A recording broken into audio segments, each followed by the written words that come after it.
Olá, estamos de volta com o programa O Livro dos Espíritos em Nossa Vida. No programa anterior, nós iniciamos o estudo do direito de propriedade e falando também do roubo. E hoje nós vamos dar continuidade a essa temática a partir da questão de número 883, quando o Kardec perguntou: o desejo de possuir está na nossa natureza? Está na natureza? Depois da nossa vinheta, o Alcir comenta. Até já.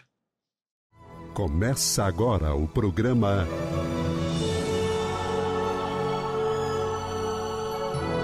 O Livro dos Espíritos em Nossa Vida.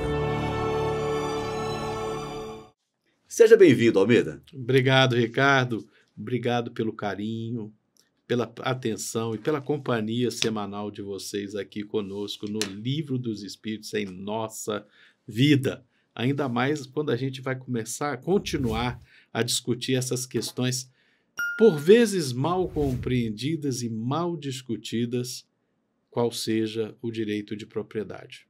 Seja muito bem-vindo. Forte abraço. Pois é, Alcir, antes da nossa vinheta, eu já lancei para os nossos ouvintes a questão 883, quando o Kardec perguntou se o desejo de possuir está na natureza, ou é uma invenção social, De onde é que vem esse desejo de querer as coisas, de possuir as coisas? Pois é. Eu fico lembrando das minhas aulas de economia na Universidade Federal de Santa Maria, lá no Rio Grande do Sul, no muito saudoso professor João Manuel Espina José. Eu acho que era esse o nome completo. Era João Manuel Espina Josés. Tinha um S no final. Enfim, cara, quando a gente começa a pensar propriedade, você não está preocupado com propriedade. Você está preocupado com o uso. É poder usar. Uhum. Poxa, Brasília, nós estamos no inverno quando gravamos esse programa. De noite, na hora que você deita, das duas, uma. Ou você vai querer um cobertorzinho para ter um pouco mais de conforto. Eu quero 2. Então, 2. Ou frio danado. Ou você vai querer um ar-condicionado ligado.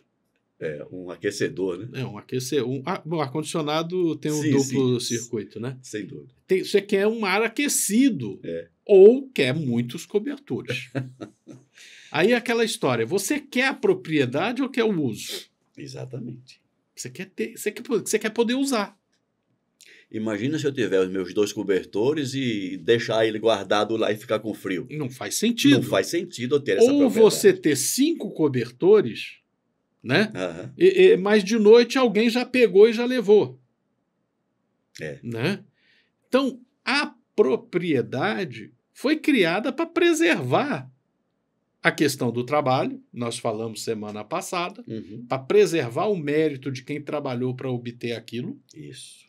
Né? Isso. E para preservar o uso, porque você não quer as coisas, você não quer 5 quilos de arroz. Você não quer 5 quilos de arroz. Você quer a sua porçãozinha de arroz ali. No almoço, na janta, amanhã, depois de amanhã. É isso que você quer. Exatamente. Né? Mas você quer esse fluxo.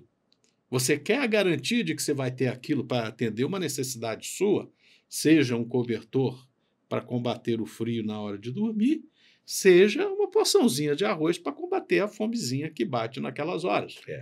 A questão é essa. Né? Então, o desejo de possuir está na natureza a vontade de usar. E as necessidades do uso estão, sim, na natureza. A necessidade para atender uma questão de conforto térmico, um calçado para poder andar, né? Agora, há momentos que você pode andar de sandália havaiana. Há momentos que você pode andar com um calçado de couro. Mas há situações na praia que aquele sapato de couro não atende. Você vai para a sandália. Né? Tem um momento, de repente, que você está nadando, você nem precisa de calçado, mas de repente você quer um pé de pato, por que não? Né? Então, quando a gente começa a espalhar esses conceitos na nossa vida, tem várias coisas que você tem necessidade de usar. E para você atender essas necessidades de uso, e aí a gente pode voltar lá para o campo, você precisa de uma enxada, você precisa de um arado, você precisa de uma semente. Como é que é o nome? Como é que você chama aquela ferramenta de jogar semente dentro da terra? Você bate. Eu sei qual é. É a sementeira, é aquela que semeia, semeadeira. Você vai usar isso tudo ao mesmo tempo? Não. Mas você precisa, você necessita. Se não precisar hoje, vai precisar amanhã. Então você precisa ter aquele equipamento para, quando precisar, poder usá-lo. E assim, na casa de qualquer um de nós, você precisa de uma chave de fenda, de um alicate. Todos nós precisamos. Nós precisamos de garantir a segurança dos nossos lares, nós precisamos de uma fechadura, uma chave. Né? Pode não estar exatamente na natureza, mas está na natureza a necessidade de usar várias coisas. E você preserva essa necessidade de uma carência ao trabalhar e ter a propriedade. Né? E é isso que a gente precisa entender aqui. O desejo de possuir está na natureza? Não necessariamente na natureza, mas sim, eu tenho que usar várias coisas e eu consigo essas coisas pelo meu trabalho. Eu estou pensando aqui... Eu estou tornando até mais complexo do que está aqui, mas vamos lá. Eu estou pensando aqui que, por exemplo, quando nós estávamos habitando corpos lá do Homem de Java, Neandertal e por aí... Cara, você tinha uma clava, você tinha um arco, você tinha uma pedra, um machado de pedra... Naquele tempo, eu pegava uma pele de um animal, me cobria e passava minhas noites ali dentro da caverna, né? Até o sol nascer e por aí vai. E aquela coisa, você deixou na caverna e foi para outro lugar, até no momento em que você voltou a sentir frio. Aí você descobriu por que eu não trouxe aquela pele enrolada. Mas onde é que eu quero chegar? O próprio processo evolutivo tornou mais complexo as coisas. Fez o homem lá pré-histórico perceber em algum momento que a caverna já não lhe atendia bem às suas necessidades de proteção e de abrigo. E ele veio a desenvolver a sua casinha lá de sapê, a sua casinha de pau a pique, etc, etc. Você sabia que o percentual de caverna que quando chove a água entra é muito alto, né? Claro, porque a caverna é calcário. Calcário. Né? Normalmente é calcário. E o calcário é permeável. Então, a própria necessidade e o processo evolutivo espiritual levou o homem a rebuscar, a aprimorar essas necessidades. Então, chegou um momento que cobrir-se com a pele de um animal já não era tão confortável, e ele desenvolveu o tecido e por aí vai, né? Eu já ouvi algumas pessoas, claro, que não se detiveram muito bem sobre o estudo. Não, mas Jesus não tinha uma pedra onde reclinasse a sua cabeça. Tá, mas não foi essa a mensagem de Jesus. Jesus não quis dizer que todos nós deveríamos viver como ele viveu. Mas ele disse...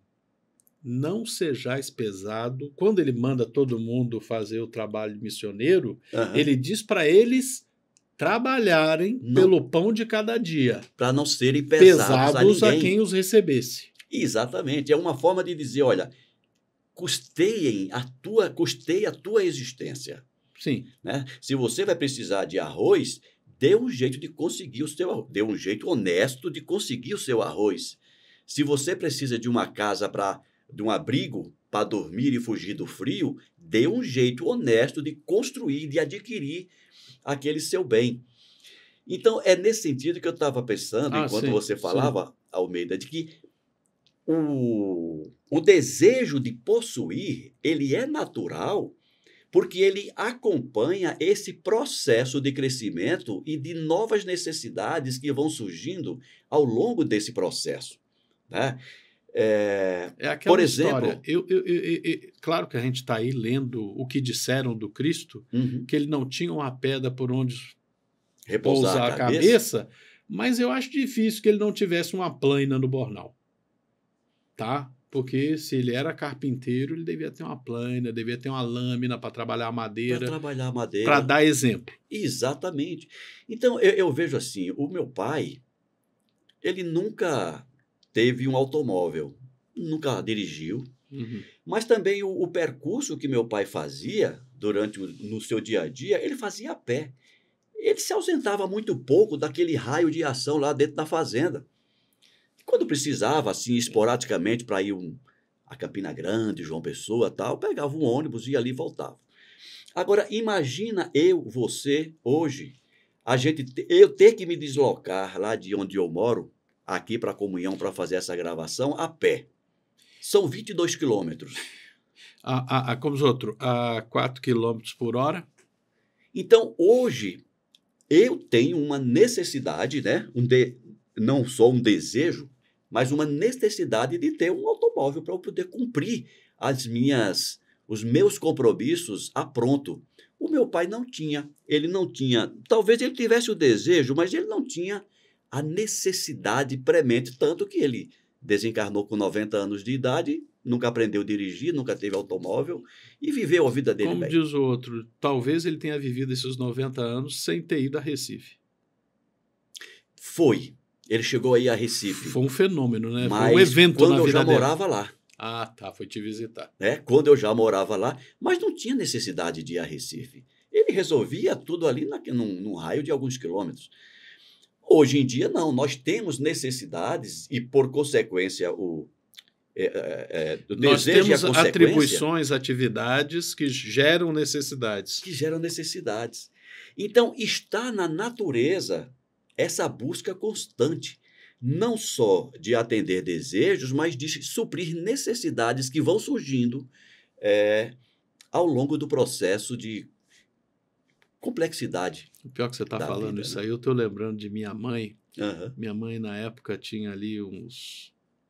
Foi quando a gente veio para Brasília da primeira vez, em 72, e minha mãe, não sei o que a gente estava falando lá, minha mãe, será que vocês não entenderam uma coisa? O que, mãe? Vocês não têm 10 anos de idade, vocês já conhecem 4 estados do Brasil, que era Rio de Janeiro, Minas Gerais, Goiás e o Distrito Federal, Aham. né? Para mim aquilo era dado, né? Ela só havia conhecido o Minas Gerais, onde ela nasceu, Uhum. ali bem próxima à divisa com o Rio de Janeiro, e a cidade do Rio de Janeiro. Era uma coisa de 300 quilômetros. Quando a gente veio para cá, era 1.200 e tantos quilômetros. É. Meu Deus do céu. Para ela, o mundo dela estava dando capote, né? Estava capotando. Aí eu me lembro que no aniversário dela de 70 anos, eu estava indo para o exterior. Aham. E eu falei, pois é, mãe. Teu filho já virou, tá virando lá para as Europa agora. Extrapolou e muito. Extrapolou muito aquele universo que a senhora ficou assustada quando eu tinha 7 anos de idade. Exatamente, Almeida. Então vamos lá. Questão 883. O desejo de possuir está na natureza? E o Espírito de Verdade disse, sim. Mas quando o homem só deseja para si e para a sua satisfação pessoal, isso é egoísmo. Perfeito. Né? É aquela coisa. O desejo de possuir está na natureza, a necessidade está ali. A necessidade de possuir, de propriedade, de ter esses bens disponíveis está sim na natureza. O problema é quando a gente começa a se apegar. Essa exato. necessidade é natural. Agora, quando a gente se apega e começa a acumular e acumula para guardar poeira e o outro não pode usar, aí fica complicado. Aí começa a complicar. Mas o Kardec fez uma segunda pergunta, dentro da questão 883. Não é legítimo, entretanto, o direito de possuir, visto que aquele que tem de que viver não é carga para ninguém? Pois é, Veja usou o texto lá do Evangelho, né? Exatamente. Interessante. Né? A questão é justamente essa. A nossa relação com a propriedade, a nossa relação com a matéria tem que ser percebida como a virtude está entre esses extremos. Não ter nada é um extremo inaceitável. Mas acumular em prejuízo do próximo, acumular pelo desejo de acumular, por desejo de criar silos maiores para poder acumular, para poder ter mais, para poder dizer, ó, pai, agora o meu silo é maior e está mais cheio, aí está complicado. É. E para quem não lembrou, essa história do silo maior é a parábola do mal rico. É a parábola do mal rico, exatamente. Parábola do mal rico. Então, o problema é esse. A virtude está longe desses extremos, né? Há uma necessidade da matéria, uma necessidade da disponibilidade de bens materiais para nos satisfazer necessidades que existem, que são legítimas, né? Mas não podemos ir para o acúmulo, para essa relação doentia de acumular coisas. Improdutiva. Improdutiva. E essa parábola do mal rico, ela tem uma mensagem subliminar já no seu título, que é muito interessante, porque se existe um mal rico, a riqueza não é necessariamente má. Existe o bom rico também, aquele que sabe utilizar da sua riqueza em benefício de todos. E aqui vem a resposta a essa questão. Há homens insaciáveis e que acumulam sem proveito para ninguém, ou para satisfazer apenas suas paixões. Creis que isso seja bem visto por Deus? Aquele que, ao contrário, amontoa por seu trabalho para ajudar seus semelhantes, pratica a lei de amor e caridade, e seu trabalho é abençoado por Deus. Ou seja, você pode ser multibilionário, e eu gosto sempre de lembrar aquela história do Dale Carnegie, né? Que teve um dia que ele falou, tenho dinheiro demais. Vendeu tudo que tinha. Vou morrer e não consumo isso tudo. Não consumo, não consigo dar conta disso aqui. E teve um momento que ele vendeu tudo isso e ele vendeu para o Morgan. Eu não vou lembrar do nome completo do Morgan. Ele se tornou literalmente o homem com mais dinheiro no mundo, o Dale Carnegie, quando ele vendeu tudo que tinha, e passou o restante da existência criando, construindo a edificação e colocando dentro da edificação livros em cada uma das cidades dos Estados Unidos de então, né? Então tem hoje o Carnegie Hall, é fruto da fundação, né? Ele criou uma fundação, ele viu que ele ia morrer e não ia conseguir construir todas as bibliotecas que ele queria, então ele criou uma fundação, uma instituição que passou a gerir o dinheiro que ele tinha, sempre com essa finalidade de divulgar cultura, de construir cultura, de tornar a nação dele mais culta. Ótimo. É uma forma de utilizar bem os meios que a natureza, entre aspas, lhe dispôs. E tem ainda aqui agora mais duas questões, Almeida. Eu acho que dá para fazer. Dá sim. Pelo menos Questão 884. Qual é o caráter da propriedade legítima? Poxa, eu acho que nós falamos o tempo todo sobre isso. Aquilo que é trabalho honesto, aquilo que não desrespeita ao próximo, aquilo que você não roubou de alguém, que você não explorou alguém. E explorar é explorar a necessidade do outro, a carência do outro, a ignorância do outro. É interessante que isso tudo que eu estou falando está lá na lei judaica. É, né? Tá. Exemplo. Eu não posso comprar, por exemplo, eu sei que você tem um campo e naquele campo tem uma mina de ouro. Eu não posso comprar esse terreno sem dizer para você que tem uma mina de ouro ali. Entendi. É interessante, eu não posso explorar a sua ignorância, Exatamente. o seu desconhecimento, né? Aí eu compro um campo por bagatela sabendo que eu vou fazer milhões. E aí é desonesto. Isso está na lei judaica e não está no Levítico. É interessante isso. Bacana. Né? Tá lá no Talmud. E, cara, tu começa a olhar essas coisas, se você não explora o outro, não explora as fragilidades do outro, né? Então é legítimo. Essa é a propriedade legítima, é aquela que é obtida com trabalho honesto. Agora, se eu estudei, eu conheço mais matemática, né? Eu me lembro de uma vez eu estudando uma aula de finanças. Olha só, uma aula de finanças. O que era? Era uma empresa que existia aqui em Uberaba, tinha uma grande dívida, e como ela estava em risco de quebrar, os juros que eram cobrados dela eram muito altos. E quando você fazia a contabilidade, via que o valor da empresa era pequeno porque os juros eram muito altos que ela pagava. Caramba. Aí alguém foi lá comprar e comprou por um valor maior do que ela valia. Desconhecia o... Não tem desonestidade nenhuma. Ah, comprou sabendo. Comprou sabendo que ela estava devendo. Ah, tá. Por quanto você está disposto a vender? Ah, portanto. Tá ok. Comprou.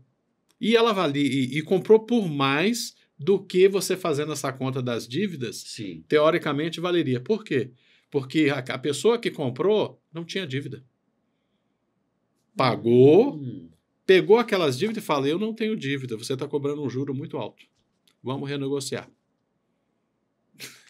Mudou o dono, mudou as condições. Mudaram as condições. Mas aí é aquela coisa, é o dono que comprou que tem as condições, não é quem está vendendo. Entendi. Ou seja, não há desonestidade. Entendi.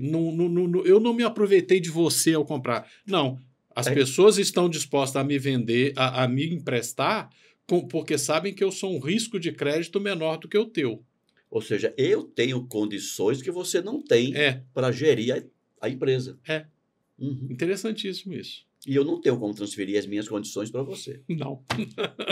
É interessantíssimo isso. Muito bacana. É muito bacana. Então vamos lá. Qual é o caráter da propriedade legítima? Não há propriedade legítima senão aquela que foi adquirida sem prejuízo para ninguém, de outrem. E ele remete aqui para a questão 808, caso alguém queira rever essa questão. Isso.